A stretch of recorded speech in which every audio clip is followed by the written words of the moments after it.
Hey everyone, thanks for taking a second to check out this video here and checking out my site.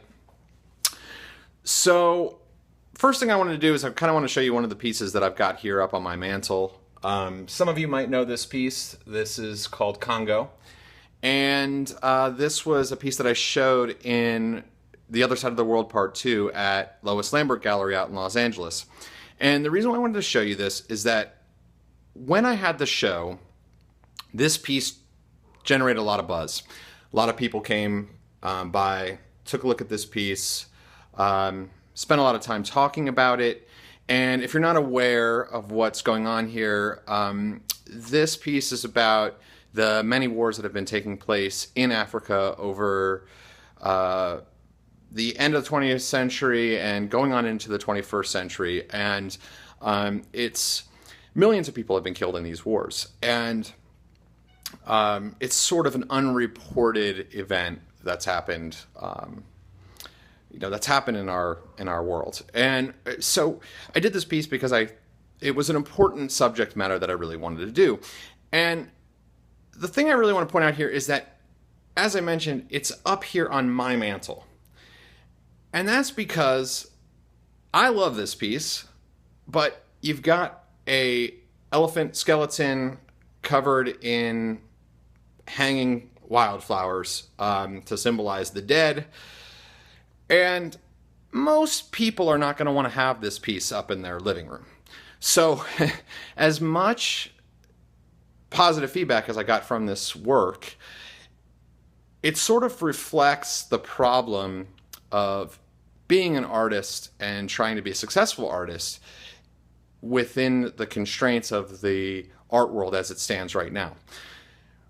Effectively, as an artist, I am a manufacturer that is creating works for the gallery, which is effectively a store. And don't get me wrong, I've worked with tremendous galleries. Lois Lambert Gallery, as I mentioned, Speakeasy Art Gallery in Boonton is tremendous. I've also done a show at the Butcher Gallery here in Savannah, and I show works up at Carroll Sons Gallery in Boston as part of the Boston Drawing Project, and all of them are great. But in order for me to survive as an artist, it really requires that I make sales. And this is the problem, is that in order to make work that is interesting and important, it's not necessarily going to be pretty. And so when I get into a gallery show and I'm showing the works, and I'm talking about them, it's not that people don't appreciate the work, it's just that most people are not going to want to have a piece about civil war in Africa hanging up in their living room. So that's what I'm here asking for you today, is that my dream is to make works that are important without needing to water them down just so they can sell and I can afford to continue to do what I'm doing.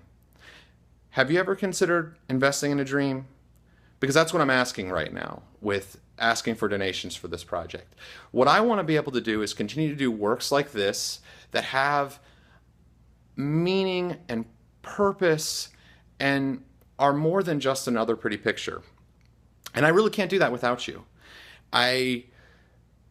No matter how successful I might be, New York Times, on NBC in Savannah here, in the newspaper, I've had huge front page articles in the newspaper.